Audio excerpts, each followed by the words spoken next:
जो एक old city की औरतें हैं, जो गरीब औरतें हैं, जो घर घर जाके काम करती है, अगर उनके बच्चे बीमार हो गए तो गवर्नमेंट चिल्ड्रन हॉस्पिटल नहीं है, तो उसके बारे में आपका क्या कहना है? लोगों के बारे में क्या बोलेंगे जो पिछले 10-15 साल से व्हाइट राशन कार्ड होल्ड करते हैं? क्या उनकी गरीबी कुछ कम आई? क्या कोई डेटा है कि हाँ भाई 60% लोग गरीब थे, 60 में से अब 20% गरीबी कम हुई है? क्या कोई व्हाइट पेपर, क्या कोई ऐसा चीज़ है? क्या हैदराबाद लोकसभा, क्योंकि ये सेंटर का सब्जेक्ट है और जिम्मेदारी तो एमपी साहब की है, तो क्या ये स्कीम्स इम्प्लीमेंटेशन की गई है? सबसे ज्यादा झूठ तो सिविल लाइन में है। एक सिमिट बोलता है, तो ये एक दूसरा नई सिविल। कंट्रोवर्सी क्रिएट कर दिया आपने, एडवोकेट वर्सेस सिविल इंजीनियर। तो तो यहाँ ऐसा कमेंट आप लोग जरूर तो करना है कि कभी भी कौन कोई सोचता है। मैं सैयद सफदर अली मूसवी हमारे कलीग आयशा जबीन के साथ और मीम टीवी की स्टूडियो पे आज जो गेस्ट हमारे साथ मौजूद है जनाब अदनान खमर, जो कि एडवोकेट भी है और सोशियो पॉलिटिकल एक्टिविस्ट भी। अदनान साहब बहुत खैर मकदम हमारे स्टूडियो पर आपका। जी, अस्सलाम वालेकुम। अदनान साहब, जिस तरीके से तेलंगाना में व्हाइट राशन कार्ड को लेके जो एक जश्न का माहौल है, मैं बोलूंगा मैं, क्योंकि काफी समय से लोगों को नहीं मिला, लेकिन लोग इस तरीके से इसको खुशी बना रहे हैं कि जैसे कि व्हाइट राशन कार्ड ना हुआ, अमेरिका का वीजा हो गया। तो क्या व्हाइट राशन कार्ड से गरीबी दूर होगी? देखिए, रही बात तेलंगाना के लोगों को व्हाइट राशन कार्ड मिलना, पिछले 10 साल से जो बीआरएस की हुकूमत रही और उनके साथ जो अलायंस पार्टनर मजलिस इत्तेहादुल मुस्लिमीन, ये जो पार्टी रही, ये लोगों की नाकामी थी कि ये लोगों ने व्हाइट कार्ड्स अवाम को इशू नहीं करवाए। तो एक्चुअली बीआरएस की हुकूमत में पिछले 10 साल में 18 लाख व्हाइट कार्ड्स के एप्लीकेशंस आए थे। मेरी बात चल रही थी यहाँ के जो भोंगीर, यदाद्री भोंगीर डिस्ट्रिक्ट के ऑफिसर से, तो उनका ये कहना था कि 18 लाख लोगों को पिछली हुकूमत देने का इरादा करी थी लेकिन कैंसिल कर दी जी। ये हुकूमत का एक्सपेक्टेशन था कि 30 से 40 लाख फैमिलीज को व्हाइट कार्ड दिया जाएगा, लेकिन अब उम्मीद कर रहे हैं कि तकरीबन 1 crore white ration card Telangana के फैमिलीज को दिया जाएगा। जी। तो ये बहुत बड़ी ताजुब की बात है कि तेलंगाना में 4.5 करोड़ पॉपुलेशन जी। और उसमें से 1 करोड़ फैमिलीज को अगर दिया जाएगा व्हाइट राशन कार्ड, तो around 95% of the Telangana population को व्हाइट कार्ड में इंक्लूड कर दिया जाएगा। अब इसमें सबसे बड़ा सवाल ये है कि सबसे बड़ी गुर्बत अगर आपको देखना है पूरे तेलंगाना में, अगर एकजुट आपको गुर्बत दिखेगी तो वो आपको हैदराबाद पार्लियामेंट में दिखेगी। आप दूसरे कॉन्स्टिट्यूएंसीज में जब देखेंगे तो वहां पे अमीर लोग भी रहेंगे, गरीब लोग भी रहेंगे। शेड्यूल कास्ट, शेड्यूल ट्राइब्स, ये जो है, जी। जी। ये लोगों में अमीर गरीब हर जगह कॉन्स्टिट्यूएंसीज ऐसे है।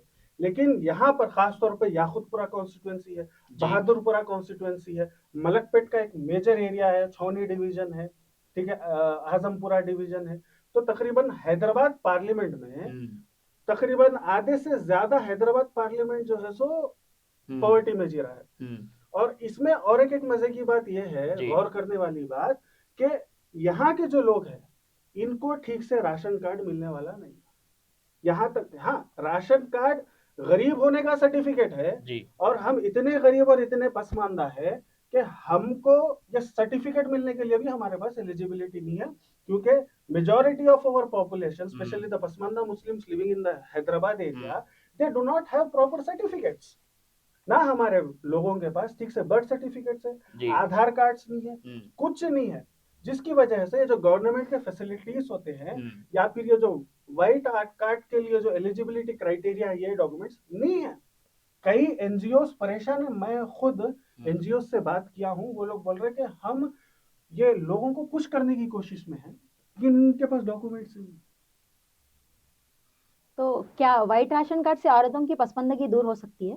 देखिए, रही बात औरतों की पसमानदगी की बात करें, तो पसमानदा जब एक समाज एक पिछड़ा होता है तो उसमें सबसे ज्यादा अत्याचार जुल्म वो समाज की कौम पे, वो कौम की औरतों पे किया जाता है। जी।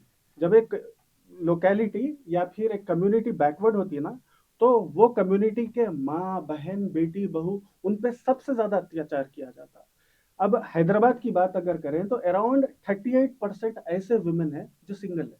जी। माने इनके शौहर इनको छोड़ के चले गए, डिवोर्स दे दिए, अकेले सिंगल ब्रेड विनर से ये लोग, जी। ये खवातीन कहीं किसी के घर में काम कर रही हैं या फिर जो है सो कुछ छोटे छोटे काम ही कर रहे। तो मैं जब इनसे मिला ये खवातीन से, स्पेशली जो है सो ये जो वट्टेपल्ली का एरिया है, जी। जो यहाँ के जो महाराज रहे थे जिनका महल है, जी। वो महल के अतराफ में जो स्लम एरिया आता, शास्त्रीपुरम के तरफ। शास्त्रीपुरम जी। के अतराफ में, वहाँ पे प्रॉपर जो है वहाँ के खवातीन के पास ठीक से डॉक्यूमेंट्स नहीं है। जी एक तो उनको वाइट रेशन कार्ड मिलेगा तो वाकई में उनकी भलाई हो सकती कुछ जी हद तक, लेकिन उसके लिए वो लोग एलिजिबल नहीं है। नहीं, माफ करना अदनान साहब, आप जो पसमानदगी, पॉवर्टी, गरीबी जो बोल रहे हैं हैदराबाद लोकसभा में, लेकिन 2 दिन पहले का ही जो है हमारे अकबर ओवैसी साहब का जुमला जो स्टेटमेंट उन्होंने दिया कि मुसलमान हजारों करोड़ों की शादियां कर रहे हैं, हम्म। तो कैसे पॉसिबल हो सकता है? वो तो बोल रहे हैं कि भाई 5,000 करोड़ बजट का लगा के जो है मुसलमान इतनी शादी कर रहे हैं साल भर में। अब आप देखिए, शादियां जो हमारे पास हो रही, वाकई में अफसोस की बात है और फिक्र करने की बात है कि क्यों मुसलमानों में ऐसी शादियां हो रही। और ये जो जितने भी शादियां हो रही है, जो नौजवान हैं, ये यहाँ के नहीं है, अच्छा। ये ऑस्ट्रेलिया, यूएस, कनाडा, यूके वहां पे जाते हैं, एक 5 साल 10 साल अपनी जिंदगी गुजार के वहां पे डिलीवर। ये जो बच्चे हैं हमारे जो गए, जी। एक्चुअली यहाँ पे से जो से होपलेस हो गए। अच्छा। क्योंकि मेजोरिटी, मैं जिन नौजवानों से मिलता हूँ या फिर जी। आप भी जिन नौजवानों से मिलते हैं, जी। इनके दिमाग में एक ही रहता, हैदराबाद में कुछ होने वाला नहीं है। हम्म। या तो ये लोग हैदराबाद छोड़ने की बात करेंगे, जी। या नहीं तो इनके फैमिली में कोई एक है जो गल्फ या फिर वेस्टर्न कंट्रीज में जो कमा रहा है, बोल के इनका घर चल रहा। तो ये बंदा जब जाके 5 साल 10 साल कमाता, उसमें से एक पोर्शन ऑफ मनी क्या करता, सेव करता अपनी जी। शादी। माने गरीब आदमी क्या करता मालूम, अपने आप को अमीर होने की ज्यादा बताता। जैसा एक कम्युनल पार्टी है, तो कम्युनल पार्टी क्या करती, अपने आप को सबसे ज्यादा सेकुलर बताने की कोशिश करती। एक लीडर है जो आवाम का बिल्कुल साथ नहीं दिया, उसकी खुद की कॉन्स्टिट्यूएंसी पार्लियामेंट पैदल है, खुद जो है सो औकाफी जायदादों को यहाँ पे लूट के खाया, और फिर पूरे इंडिया में जो है सो वक्फ प्रॉपर्टीज को बचाने का मसीहा बन रहा। तो वैसे एक गरीब आदमी क्या करता, जब जो है सो नहीं देखता एक 5 साल 10 साल के बाद मेहनत करके कमा के आता, उन्हें वो एक रात में पैसा उड़ाता। तो दिस इज फिनेंशियल इलिटरेसी। दूसरी बात, यहाँ के नौजवानों को सही तरीके से गाइड नहीं कर। एक तो यहाँ पे रोजगार नहीं है, रोजगार कमाने के लिए। अच्छा, आप देखेंगे कि तेलंगाना में दूसरे कम्युनिटीज है, रेड्डीज है, ठीक है, एससी से, एसटी से, ओबीसी से, ये लोग यूएस में, यूके में जाते हैं और बहुत अच्छे व्हाइट कॉलर जॉब्स करते हैं। ओके। लेकिन हमारे जो बच्चे हैं जाते विजिट पे जा रहे हैं, वहां पे इलीगल हो जा रहे हैं, या फिर जो है सो स्टूडेंट पे जा रहे हैं और जो है सो छोटे मोटे काम कर रहे हैं, तो वहां पे भी जाके हमारे लिए सही रोजगार नहीं। तो ये प्रॉब्लम की वजह से। और जी जी, पीजिए पानी। खैर, सिल्ड वाटर है, मिनरल है। ओल्ड सिटी में तो जानते होंगे आप, पीने का पानी साफ नहीं आता, तो इसलिए बॉटल मंगाया आपके लिए। तो आप पी सकते हैं। अगर आपको एक और बोतल चाहिए तो हम और एक बोतल है, आप ये भी ले सकते हैं। तो अदनान साहब, जहाँ तक कि हम समझ पा रहे हैं आपका जो क्वेश्चन है और जो वाइट राशन कार्ड जो हमारा मौजू है, तो सवाल यही आ रहा है घूम फिर के कि क्या वाइट राशन कार्ड से गरीबी, पॉवर्टी, जो अर्बन पॉवर्टी की जो असद साहब ने भी बात करी कि भाई हैदराबाद में है, लोगों को वाइट राशन कार्ड नहीं मिला, वो खुद ये बात को अग्री कर रहे हैं, तो गरीबी को कम कैसा किया जा सकता है? क्या उस पर कुछ बोल सकते हैं? देखिए, अर्बन पॉवर्टी की बात, जब गरीब पसमानदा मुसलमानों की बात हैदराबाद की है जी, तो ये गरीब इसलिए हैं, इसका फर्स्ट फैक्टर ये है कि अराउंड 73% यहाँ के जो मुस्लिम्स है हैदराबाद पार्लियामेंट के, इनके पास जाति घर नहीं है जी। वो आदमी 8,000 10,000 12,000 मैक्सिमम 15,000 कमा रहा है, और उसमें से उसका मेजॉरिटी ऑफ द पोर्शन जो उसका मनी है वो रेंट में चले जा रहा है। तो आप गौर करिए, हैदराबाद के मुसलमानों की इतनी बुरी हालत है कि सिर्फ 27% लोगों के पास जाति घर है और 73% लोगों के पास जो है सो किराए है। तो 1 तारीख से 31 तारीख तक उसके दिमाग में ये चलते रहता है कि अगले महीने का किराया कैसा करो, किराया कैसा दूं, किराया कैसा दूं। आप अर्बन पॉवर्टी को खत्म करने की बात कर रहे हैं, हमारे पास रहने के लिए घर नहीं है, काम करने के लिए रोजगार नहीं है, हाँ, हमारे पास जो सो हमारी खवातीन के पास जो है सो अपॉर्चुनिटीज नहीं है। तो मेरा आपसे एक सवाल है, औरतों के लिए मेरा आपसे एक सवाल है, जो एक ओल्ड सिटी की औरतें हैं, जो गरीब औरतें हैं, जो घर घर जाके काम करती है, अगर उनके बच्चे बीमार हो गए तो गवर्नमेंट चिल्ड्रन हॉस्पिटल नहीं है, तो उसके बारे में आपका क्या कहना है? बहुत ही ज्यादा अफसोस की बात है ये। हम पिछले 4 साल से लगातार आवाज उठा रहे हैं कि हैदराबाद पार्लियामेंट में, आप गौर करेंगे कि जीएचएमसी एरिया में 2 बड़े हॉस्पिटल आते हैं, गांधी हॉस्पिटल है, एक उस्मानिया हॉस्पिटल है, और हम पसमानदा मुसलमानों को उस्मानिया हॉस्पिटल से फैसिलिटेट होना पड़ता। लेकिन वहां पे प्रॉपर जो है सो सर्विसेज नहीं है। और यहाँ पे जितने भी छोटे हॉस्पिटल्स है यूपीएचसी से, इसमें प्रॉपर फैसिलिटीज नहीं है। तो हम 4 साल से लगातार आवाज उठाते रहे।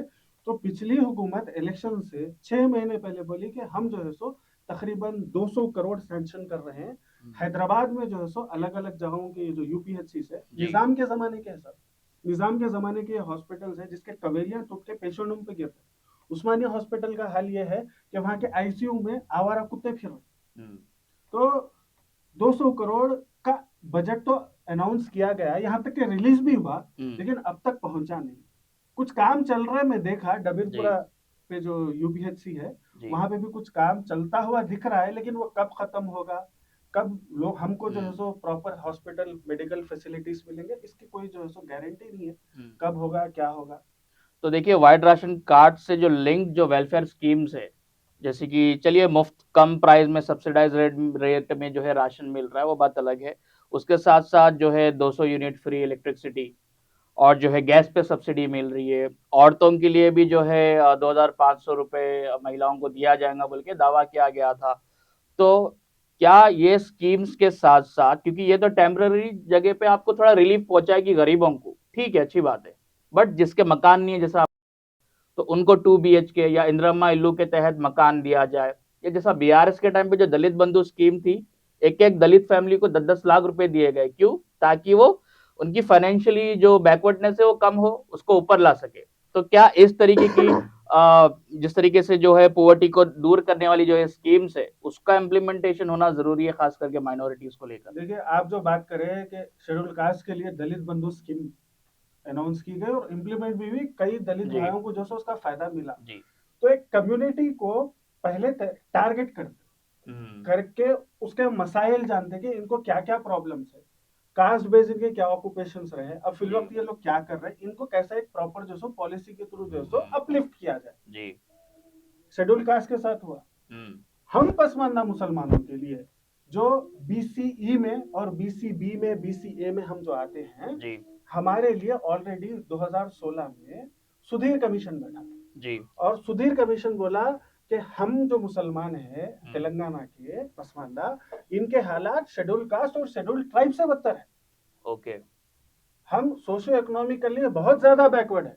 तो उसके लिए टारगेट पॉलिसीज लाना चाहिए। उसको उनको एजुकेशन हो या फिर जो है सो रहना हो या फिर रोजगार हो, उसके लिए गवर्नमेंट को फोकस करना चाहिए। लेकिन अफसोस की बात है, सुधीर कमीशन की रिपोर्ट आने के बावजूद पिछला जो अलायंस रहा बीआरएस का और MIM का, ये लोग टोटली फेल हो गए हमको कुछ प्रॉपर स्कीम दिलवाने में। अभी जो कांग्रेस की हुकूमत चल रही है, ताजुब की बात है कि कांग्रेस के इतने माइनॉरिटी लीडर्स है, हर कोई MLC की रेस में है, हर कोई मिनिस्टर की रेस में है, कहते हैं कि हम सेकुलर है वगैरह वगैरह वगैरह। 1 साल हो गया ये हुकूमत बन के, एक 500 करोड़ अपनी कौम को ये लोग जो है सो अनाउंस नहीं करवाए, अलॉट नहीं करवाए। एक 500 करोड़ भी माइनॉरिटी फाइनेंस कॉर्पोरेशन को दिए जाते और उसमें यहाँ पे जो खवातीन है, स्पेशली खवातीन के लिए जो सो कुछ लोन, सब्सिडाइज लोन, यंगस्टर्स के लिए, यंग एंटरप्रेन्योर्स के लिए कुछ लोन्स या फिर कुछ पॉलिसीज लाए जाते, इनके पास है ही नहीं। फिलवक्त जो मौजूदा कांग्रेस की आदत है, उसके भी जो मुसलमान लीडरान है उनको है ही नहीं। उनको यही है कि सीएम की नजरों में कैसा पहले जैसा केसीआर की नजरों में आने के लिए मुस्लिम लीडर्स केसीआर की गुलामी करें, इंक्लूडिंग मजलिस इत्तेहादुल मुस्लिमीन। अब फिर रेवंत रेड्डी के नजरों में आने के लिए कांग्रेस लीडर्स और फिर ये मजलिस इत्तेहादुल काफी सीरियस एलिगेशंस लगा रहे हैं आप। बिल्कुल, 1 साल हो गया, आप बोलिए क्या है अब तक मुसलमानों के लिए क्या किया गया? वो नहीं, अब तक मिनिस्टर नहीं बना हुआ है। मिनिस्टर बना तो आपका एक लीडर एक अच्छी पोजीशन पे जाएगा, हमारी आवाम का क्या होना, ये बोले। कई ऐसे कम्युनिटीज भी है जिनकी लीडरशिप नहीं है प्रॉपर पोजीशन पे, लेकिन वो लोग वेल ऑफ है। आप आपके जाती मफाद के लिए इल्जाम तो लगा रहे या फिर पब्लिक को बरकला रहे कि रेवंत रेड्डी को प्रेशराइज करो मिनिस्टर बनाने के लिए। हाँ, एक मिनिस्टर होना चाहिए, मिनिस्टर बन के भी क्या कर लेते हैं? आपके पास क्या ब्लूप्रिंट प्लान है? 500 करोड़ आप जो है नहीं निकलवा सके। तो ठीक है, अगर औरतों को सिलाई मशीन या ब्यूटी किट दी जा रही, क्या उससे वुमेन एम्पावरमेंट पूरा होगा? देखिए कितना बड़ा बेवकूफ बनाया जा रहा। हम पसमानदा मुसलमानों को, हमारी खवातीन को, आप सेंट्रल गवर्नमेंट के स्कीम्स देखिए, जी मैं बहुत ज्यादा परेशान हो गया। प्राइम मिनिस्टर नरेंद्र मोदी लखपति दीदी नाम की एक स्कीम लाया, जी लखपति दीदी। जी इसमें ये जो गांव के जो खवातीन है जो खेती बाड़ी कर रहे हैं, हम्म, इनको जो है सो ट्रेन किया जा रहा है एलईडी बल्ब्स, एलईडी लाइट्स कैसा बनाना है। घर बैठे वो लोग एलईडी बल्ब्स, एलईडी लाइट्स बना रहे हैं क्योंकि एनर्जी एफिशिएंट होते हैं। और फिर और एक ट्रेनिंग ये लखपति दीदी में दी जा रही है, ड्रोन्स कैसे बनाते हैं। ये जो शेड्यूल कास्ट, शेड्यूल ट्राइब या फिर जो गरीब फार्मर्स के, जो किसानों के जो घर के खवातीन हैं, उनको ड्रोन्स कैसे बनाना गांव जाकर सिखाया जा रहा है। क्यों? वो ड्रोन की मदद से फार्मिंग हो रही है। वो ड्रोन से जो खेती है उसमें जो सो पेस्टिसाइड छिड़के जा रहे हैं, वो ड्रोन की मदद से जो है सो फार्मिंग की जा रही है। तो वो ड्रोन, वो जो टैलेंट है, वो स्किल है, किसके हाथ में रहना? हमारी। उल्टा हम पसमानदा मुसलमानों को, हमारी खवातीन को वही 19 आजादी के टाइम पे जो सिलवई चलती थी, अब हम आपको सिलवई देके क्या करते हैं? लेकिन माफ करना, तेलंगाना सीएम अगर रेवंत रेड्डी साहब की बात करेंगे तो उन्होंने भी जो है महिला शक्ति प्रोग्राम निकाला है, सेल्फ हेल्प ग्रुप है। उन्होंने भी नारा लगाया था कि ही वांट्स टू सी कि भाई कोई भी हर महिला को जो है वो लखपति करोड़पति देखना चाह रहे, बिल्कुल। मिलियनियर देखना चाह रहे। तो ऐसे नए शहर में या तेलंगाना के गांव देहात में प्रोग्राम्स हुए जहां पे कैंटीन्स डाल के दी गई औरतों को, जहां पे स्मॉल स्केल इंडस्ट्री सेटअप करके दिया गया उनको, और काफी चीजें उनको, सब्सिडाइज लोन भी उनको प्रोवाइड की गई। लेकिन बात करते हैं हैदराबाद लोकसभा में, तो यहाँ पे वो स्कीम्स क्यों नहीं देखने मिल रही? सवाल वो है यहाँ। अब देखिए, यहाँ पे स्कीम्स आने के लिए, सब्सिडाइज लोन्स आने के लिए, ये जो बैंकिंग इंस्टीट्यूशंस रहते हैं, ये बहुत ज्यादा बड़ा रोल प्ले करते हैं। जो बैंक, देखो गवर्नमेंट को सब्सिडाइज लोन देती है, लेकिन किसके थ्रू देती है? बैंक के थ्रू ही देती है। क्रेडिट पे अगर कुछ देना है तो बैंक के थ्रू ही दिया जाता है। लेकिन अफसोस का मुकाम है कि ये जो हमारे 7 कॉन्स्टिट्यूएंसीज है हैदराबाद के, यहाँ पे आपको, अरे सब्सिडाइज लोन या फिर बैंक लोन तो छोड़ो, बजाज पे आप कुछ खरीद के नहीं ला सकते। बजाज कार्ड जो सबसे ज्यादा मशहूर है, 10,000 रुपए का फोन खरीद के आप नहीं ला सकते। उतना बदतर हाल है, क्योंकि यहाँ पे जो प्राइवेट फाइनेंसर्स है, ये जो पॉलिटिकल गुंडे हैं यहाँ के, जो जाती तौर पे जो सूद पे पैसा दिया करते, ये लोग इतना ज्यादा कैप्चर करके रखे कि जो बैंकिंग इंस्टीट्यूशंस है यहाँ पे ठीक से काम नहीं कर पाते। इसके नतीजे में around 68% of the population belonging to Hyderabad parliament, ये लोग ये प्राइवेट फाइनेंसर्स के जकड़ में फंसे हुए हैं। सबसे ज्यादा इंटरेस्ट रेट इन लोगों से वसूला जाता। कोई प्रॉपर जो है सो क्या बोल सकते, गाइडलाइंस नहीं है, कुछ नहीं है। बैंक तो इनको लोन देता नहीं, जिसकी वजह से ये प्राइवेट फाइनेंसर्स में, खासतौर पे जो खवातीन है, मर्द वे तो कुछ कमाते नहीं इनके, ये इनके हस्बैंड जो है सो ऑटो चलाते, बंडी, कुछ भी छोटा मोटा काम करते, शराब पीते, सो जाते, घर की औरत पे, बच्चों पे जुल्म करते। ये बच्ची क्या करती, कुछ भी जरूरी रही, उनका लच्छा रहा, अंगूठी रही, वो प्राइवेट फाइनेंसर्स के पास चले।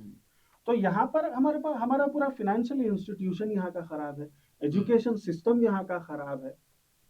मैं तो बाहर जितने भी लोगों से मिलता हूँ, मतलब आउटसाइड तेलंगाना, वो लोग बोलते हैं कि भाई आप तो हैदराबाद से हैं, वहां पे तो मुसलमान क़यादत है, आप लोग तो फल रहे फूल रहे, बहुत अच्छा है। मैं बोलता हूँ हम चंबल की घाटी में रहते, चंबल की घाटी भी आज डेवलप हो गई, वहां पर भी जो है सो बहुत से फैसिलिटीज आज आ गए होंगे, लेकिन हम जो है पुरानी शहर की आवाम जो है, हम जो पसमानदा मुसलमान है, जकड़े हुए हैं।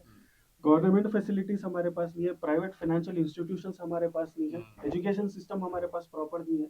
और यहाँ का नौजवान, यहाँ के लोग इसलिए बता, हैदराबाद में कुछ भी नहीं कर सकते, बाहर चले हमारे, जिसकी वजह से दुबई है या फिर दूसरे गल्फ कंट्रीज है, यूके है, यहाँ पे इलीगल जाके हमारे बच्चे काम कर रहे हैं। भाई आप आपके व्यूअर्स से बोलिए, उन लोग कितने बच्चों को नहीं पहचानते जो जाके इलीगल माने विजिट पे जाके इलीगल वहां पे रह के कमा रहे? क्यों?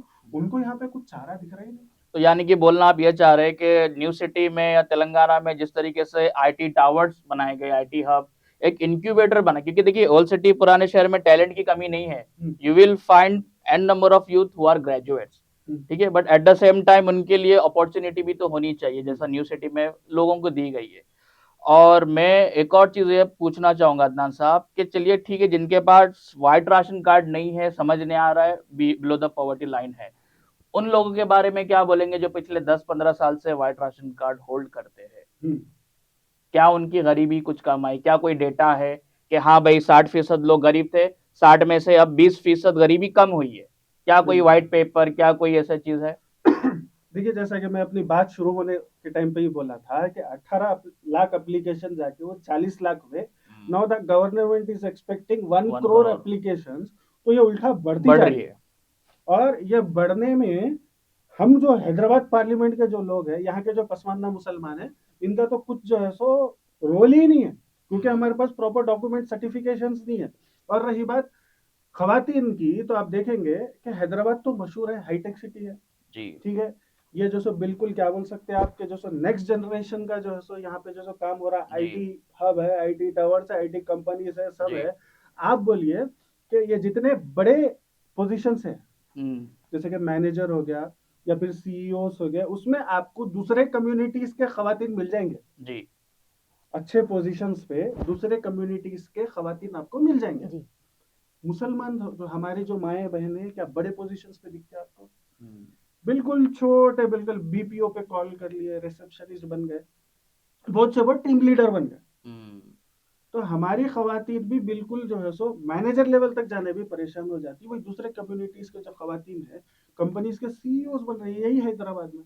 हम्म तो जब वोट्स की बारी आती तो वोट्स औरतों से मांगे जाते, घरे घर जाके मांगे जाते, लेकिन अगर जब इलेक्शन के बाद फिर वही वोट्स के लिए जब औरतों का क्या वो होगा उसके अंदर? बिल्कुल बिल्कुल। अब आप देखेंगे कि पिछला जो असेंबली इलेक्शन भी गुजरा, उसके बाद जो है सो पार्लियामेंट इलेक्शन भी गुजरा, जी तो कई एनजीओ उनसे रिलेटेड वुमेन जो है, हम गए हम्म बात करें। हम तो सबसे पहले तो ये बोले खवातीन को कि आप जाइए अपना वोट दर्ज करिए, आप वोट डालना। और इन पे ये खवातीन पे सबसे बड़ा इन्फ्लुएंस इनके हस्बैंड्स का, भाइयों का, बापों का होता। नहीं नहीं, इसको डालना, इसको नहीं डालना, इसको डालना, मतलब एक खातून को डिसीजन मेकिंग पावर रहना चाहिए, जी उसका वोट उसका इख्तियार है। और बड़े ही माजरत के साथ कहना पड़ता है कि आप देखेंगे कि जितने भी अब फिलवक्त जो गवर्नमेंट पॉलिसीज बने गए या फिर इलेक्शन कैंपेन्स हुए, तेलंगाना में जो कांग्रेस की हुकूमत आई, जी उसका एक बहुत बड़ा जो है सो रोल जो है सो वुमेन वोटर्स का था, क्योंकि ये लोगों ने वादा किया था 2,500 रुपए महाना वुमेन को देंगे। उसके बाद महाराष्ट्र का इलेक्शन हुआ, महाराष्ट्र के इलेक्शंस में ये जो कांग्रेस अलायंस था, इनके हाथ में था पूरा, हम्म पूरा महाराष्ट्र इनके हाथ में था। लेकिन 3 महीने में बीजेपी अलायंस ने गेम बदल दी हम्म और वुमेन से रिलेटेड एक स्कीम लागू कर दी। जी और उसके नजर में जो है उसकी वजह से लेकिन ये हो कांग्रेस गया। के जो माइनॉरिटी तो लीडर्स है उनका, अदनान साहब माफ करना रोक के पूछ रहा हूँ, कि उनका तो ये कहना है कि भाई हमारी सरकार 1 साल हुई है बनकर, ठीक है 6 गारंटीज हमने वादा किया था, लेकिन उसमें से कुछ तो इम्प्लीमेंट हुए, जैसे कि फ्री बस हमने दे दी, कुछ नहीं जगहों भाई, पे इलेक्ट्रिसिटी फ्री मिल रही है, बात सब्सिडाइज गैस बात मिल रही है। कुल माने सबको जो दिया जा रहा है उसकी बात हम नहीं कर रहे। हम्म, हमको जो वादा किया गया वो कहाँ है? जी भाई रेड्डियों को, रेड्डी जो सिर्फ 6% है पॉपुलेशन तेलंगाना में, हम्म उनको एक सेपरेट कॉरपोरेशन दे दिया गया, रेड्डी हम्म कॉरपोरेशन बन गया। एक कॉरपोरेशन जब बनता तो उसके लिए सेपरेट बजट अलाउंस होता, हम्म सेपरेट पॉलिसीज बनाए जाते। हम पिछले 3 साल से लड़ रहे हैं कि हमको सिर्फ माइनॉरिटी फाइनेंस कॉरपोरेशन में मत रखो, हम्म, बल्कि हमको पसमानदा मुसलमानों को भी अलग अलग कॉरपोरेशंस बनाओ। आंध्र प्रदेश में, अब जो आंध्र प्रदेश है जी वहां पर अलग अलग, सिर्फ माइनॉरिटी के नाम से एक कॉरपोरेशन नहीं है वहां पे। अच्छा संचारा मुसलमानों के लिए अलग से है, हम्म ठीक है। दूधे कुल्ला लद्दाख मुसलमानों के लिए अलग से है, माइनॉरिटी अलग से। जब कॉरपोरेशन अलग होंगे, पॉलिसीज अलग अलग बनेंगे, बजट अलग अलग होगा, तो हमारे को हम्म फायदा होगा। आप बोल रहे कि नहीं 6 में से 1, 6 तो मिलना ही मिलना है, हम्म, लेकिन आप जो अलग से, अबुल कलाम तोहफा तालीम का क्या हुआ? जी हमको तो स्कॉलरशिप दिए जाने वाले थे। और यहाँ तक कि हमारी खवातीन को वादा किया गया था कि 1,000 करोड़ हर साल जो है सो हमारी खवातीन की फलाह बहबूदी के लिए जो है सो हम्म। वो करेंगे। क्या हुआ उसका वादा, क्या हुआ? तो ये सवाल पूछने में कहीं ना कहीं, क्या आप समझते हैं कि लोकल सियासी क़यादत का एक रोल है, जहां तक कि हैदराबाद लोकसभा की देखिए, अगर बात होगी? देखिए सबसे पहले तेलंगाना में असल जो ऑपोजिशन हम्म बीआरएस की, जी बीआरएस ने उनकी कभी मुस्लिम लीडरशिप ठहराई ही नहीं, हम्म जिसकी वजह से अब वो लोग भी अगर कुछ बात कर, आप देखेंगे कि केटीआर फार्मर्स प्रोटेस्ट में रहे, हरीश राव अलग अलग मसलों पे जाके बात करे, लेकिन जब हम मुसलमानों की पसमानदा मुसलमानों की बात आती है तो वो लोगों ने उतना जो सो हीट नहीं पे किया। कविता जी की कुछ देखी गई स्टेटमेंट वो वही दे रही मुसलमानों को बस लेके, स्टेटमेंट माइनॉरिटीज दे को दिए लेकर। सर। जी जी। तो खैर वो बीआरएस का मसला है। हमारी नाम निहत क़ियादत जो है वो टाइम पे केसीआर के गीत गाया करती थी, अब रेवंत रेड्डी के गीत गाया है। तो पिछले 10 साल में जो हम पसमानदा मुसलमानों का नुकसान हुआ, हम फिर वो रिपीट टेलीकास्ट नहीं चाह रहे। आप उनके गीत गाएंगे, आप लोगों के पर्सनल बेनिफिट्स हो जाएंगे। हम जो असल वोटर्स है, हम यहाँ के बाशिंदे, हमारा कौन? फिर हम औरतें वोट देती है, फिर हम लोग फिर क्यों वही राशन कार्ड की लाइन में जाके खड़े होना चाहिए? उसके जी। लिए आपका क्या कहना है? बिल्कुल, तो मैं यही बोल रहा था कि पिछले 2-3 इलेक्शंस में आप देखेंगे कि वुमेन आर द रोल, क्या बोल सकते हैं, की रोल्स ये लोगों ने ही प्ले किया है गवर्नमेंट्स बनाने में। जी। लेकिन बाद में जैसे ही वोट वुमेन का तो मिल जाता है, लेकिन अच्छी बात ये नहीं, बहुत अच्छी बात ये है कि ये वुमेन जो अपने मर्दों को नहीं सुने, जी अपने बाप भाई शोहरों को नहीं सुने। वो लोग मैनिफेस्टोस देखे, उसमें देखे कि उनका भला किसमें है, कौम का भला किसमें है, मुल्क का भला किसमें, तब जाके वो लोगों ने वोट किया। डिसीजन मेकिंग पिछले 2-3 इलेक्शन में वुमेन के पास आई है, ये बढ़ना चाहिए। और पिछले 77 साल में आज जो हम SC ST से भी बुरे हुए, हमारी लीडरशिप नाकाम होने की वजह से। हम चाह रहे हैं, अब तक तो जो है सो मर्द हजरात ने तो लीडरशिप के दावे किए और हमको डुबा दिया, पूरी कौम को डुबा दिया। हम चाह रहे हैं हमारी जो माएँ बहनें वो आए थे, एक नई लीडरशिप वुमेन के भी पैदा हो, आगे बढ़े, क्योंकि सबसे ज्यादा वर्स्ट हिट तो वुमेन ही, सबसे ज्यादा वर्स्ट हिट। अब आप देखेंगे कि जो सो आप जाइए याकूतपुरा के स्लम एरियाज में जाइए या फिर बहादुरपुरा वट्टेपल्ली के स्लम एरियाज में जाइए, सबसे ज्यादा गुर्बत का या फिर जो सो ये लीडरशिप की इनएफिशिएंसी का शिकार कौन बने? हमारी खवातीन बने। ये में अदनान साहब जिस तरीके से पॉलिसी है कि डोर टू डोर राशन, ठीक है, कि भाई घर पे आपके राशन हम पहुंचा देंगे, क्या इस तरीके की चीजें, क्योंकि यहाँ पे हमने देखा है औरतों को कि वो राशन की लाइन में खड़े हुए हैं, कोपिन का चावल, वो बात अलग है, बाज लोग खा रहे हैं बाज लोग नहीं खा रहे, वो अलग है इशू। बट क्या घर पे जिस तरीके से राशन पहुंचाया जा सकता है, तो इस तरीके की वेलफेयर स्कीम, क्योंकि आपने आइडेंटिफाई तो कर लिया है कि हैदराबाद में फला फला घर बिलो द पॉवर्टी लाइन है, they are the white ration card holder, आपके पास डेटा है, सब कुछ है। तो इलेक्शन के वक्त जिस तरीके से घर घर जाके वोट मांगा जाता है, क्या ऐसा देखा जा सकता है कि ये स्कीम्स, वेलफेयर स्कीम्स जो है, घर घर आके लोगों तक पहुंचाया जा सके? बिल्कुल, आप जो बात बोल रहे हैं कि घर तक राशन आना चाहिए, अच्छी बात है, लेकिन राशन तो 1 महीने में खत्म हो जाता।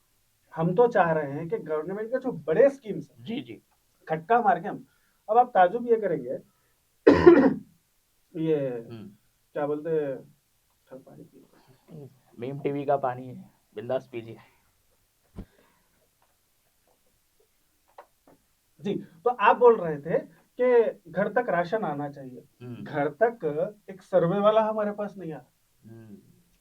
अब जो कास्ट सर्वे हुआ, जी जी जाति जनगणना जो हुआ, जी, हमारे पास ओल्ड सिटी में अब तक मेरे पास नहीं आए लोग। आप आपके व्यूअर्स से पूछिए, पूरे तेलंगाना में सर्वे हुआ, पाता बस्ती, ओल्ड सिटी में जो सो सर्वे प्रॉपर नहीं हुआ। क्या रीजन हो सकता है? मैं पिछले 1 साल, मतलब 1 साल से पहले जब बीआरएस की हुकूमत थी, तो धरना चौक पे मैं धरना करा पूरे पसमानदा मुसलमानों को लेकर। मैं बोला कि मुसलमानों में भी कास्ट सर्वे होना है, हमारी सोशियो इकोनॉमिक कंडीशन क्या है, हुकूमत तक गई तो पॉलिसीज बनेंगे ना, तो हमारा प्रॉपर सर्वे होना वाला।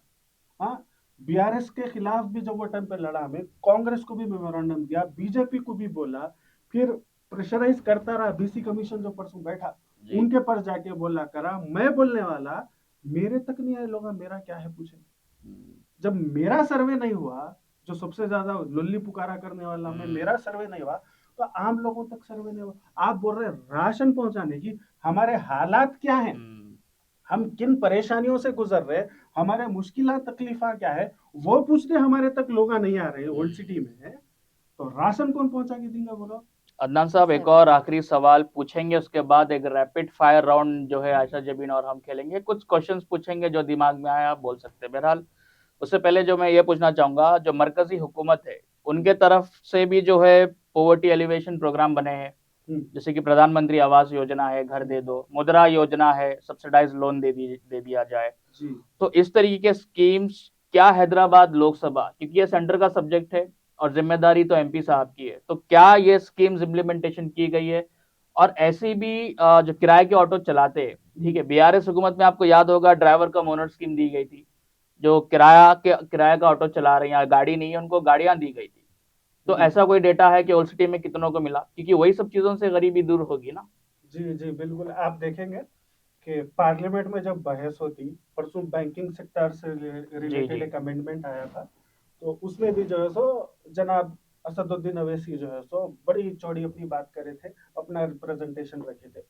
उसके बाद जो है सो पॉवर्टी से रिलेटेड भी, या फिर उसके बाद भी जितने भी बिल्स आते हैं, जी उसमें आप देखेंगे कि ये साहब जो है सो असदुद्दीन अवैसी साहब जो है सो कुछ ना कुछ करके 1 मिनट 30 सेकेंड ही सही ये जो है सो अपनी बात रखते हैं, जिसके नतीजे में कुल हिंद में ये मालूम होता, लोग बोलते अरे भाई तुम्हारा एमपी इतना अच्छा हर मसले पे बात उठाता, तुम ना कितना अच्छा जी रहे होंगे, कितना अच्छा होंगे। लेकिन अफसोस की बात है कि यहाँ पे हैदराबाद में मुद्रा लोन्स कितनों को मिले। जी गवर्नमेंट, सेंट्रल गवर्नमेंट की जो पॉलिसीज है वो हमारे तक कितना है, हमारे को आइडिया नहीं है। अरे भाई, प्रधानमंत्री आवास योजना के तकरीबन 2500 से 4000 करोड़ का बजट है, वो माइनॉरिटीज के लिए है, जिसकी वजह से, जिसकी मदद से आप स्कूल्स बना सकते हैं, आप कॉलेजेस बना सकते हैं, आप कम्युनिटी हॉल्स बना सकते हैं, आप जो है सो वाटर स्टोरेजेस बना जी सकते हैं। आप बोल रहे हैं कि आप ही अभी से इससे पहले बोले कि जो है सो ओल्ड सिटी में पीने का पानी सही नहीं है, जी आप उसको इस्तेमाल करिए। आप नहीं करेंगे, आप वो बजट लाइए, हमारे स्कूल्स को, हमारे कॉलेजेस को सही कीजिए। तो ओल्ड सिटी के इश्यूज पे बहस नहीं हो रही है पार्लियामेंट में, दूसरे चीजों पे हो रही है, बट हर यहाँ चीज के पे इशू पे होती, नहीं हो हर रही है। चीज पे होती, हर चीज पे। गली का आदमी कैसा है, उनके घर में लड़ाई चढ़ी, इन्हें जाके जो है रेफरी बन रहा, पुकारा कर रहा, इन्हें वहां पे जाके खुद का घर नहीं देख रहा, खुद के घर में क्या है वो बिल्कुल उनको खुद को भी अंदाजा नहीं है। बल्कि 2023 में जी अल्लाह अच्छा रखे हेल्पिंग हैंड फाउंडेशन को, वो लोगों ने एक सर्वे किया, तो तब जाके हमको मालूम हुआ स्टैटिस्टिकली कि अरे इतने बुरे हालात है, हमारे खवातीन के इतने बुरे हालात है, नौजवानों के बुरे हालात है, ऐसा। लेकिन हमारी क़यादत, हमारे वोट होना है ये क़यादत को, लेकिन हमारे मसाइल पे ये लोग बिल्कुल बात नहीं करते। राशन कार्ड से गरीबी दूर हो सकती है बिल्कुल अपनी। नहीं होती, गरीबी का सर्टिफिकेट है, एक टेम्पररीनेस में माने रिलैक्सेशन दे वही सकते हो है आप भाई, वही थोड़ा, बता सकते जी हैं। 5 साल के बाद तो मिटनी चाहिए, राइट? नहीं, गरीबी अगर आप वाइट राशन कार्ड दे रहे हो तो एक 4-5 साल तक ठीक है, पॉलिसीज बनाने की जरूरत है बिल्कुल यहाँ पर। बिल्कुल। और अदनान साहब, जैसे कि मैंने बताया कि रैपिड फायर राउंड शुरू करेंगे और शो को जो है इस पे खत्म करेंगे। तो पहला सवाल ये है आपके लिए, क्या वकील झूठ बोलते हैं? वकील नहीं बोलते झूठ, पॉलिटिशियन बोलते हैं झूठ। पॉलिटिशियन झूठ बोलते हैं, पॉलिटिशियन झूठ वकील बोलते, झूठ नहीं वकील बोलते? क्यों बोलेगा झूठ? अच्छा। वकील एक कानून साज है, हम्म। वकील झूठा नहीं होता। इस ये पे तो इस पे हमारे व्यूअर्स कमेंट करेंगे नहीं, ये इस पे स्टेटमेंट और कितनी एक सही बात, है। अब जैसा जो है सो हम जब काला कोट पहनते तो लोग बोलते, मशहूर शायरी भी है कि पैदा हुआ वकील तो शैतान ने कहा, लो आज हम साहिब औलाद हो गए। आप बोले क्या एक इंजीनियर, सिविल इंजीनियर झूठ बोलता? सबसे ज्यादा झूठ तो सिविल लाइन में एक सीमेंट बोलता, तो ये एक दूसरा नई सीमेंट। कंट्रोवर्सी क्रिएट कर दिया आपने, एडवोकेट वर्सेस सिविल इंजीनियर। तो तो यहाँ ऐसा है, कमेंट आप लोग जरूर तो करना है कि कभी कौन भी कोई सबसे भी प्रोफेशन सच्चा झूठा अच्छा गलत नहीं होता, जी आपको जिसमें इंटरेस्ट है आप आगे आना चाहिए। जिस तरीके से बीआरएस के टाइम पे काफी तनकीदें हुई करती थी कि भाई रमजान आ गया, अब जो है साड़ी कपड़ा बांटो, खजूर खिला दो, बिरयानी कर दो, खत्म।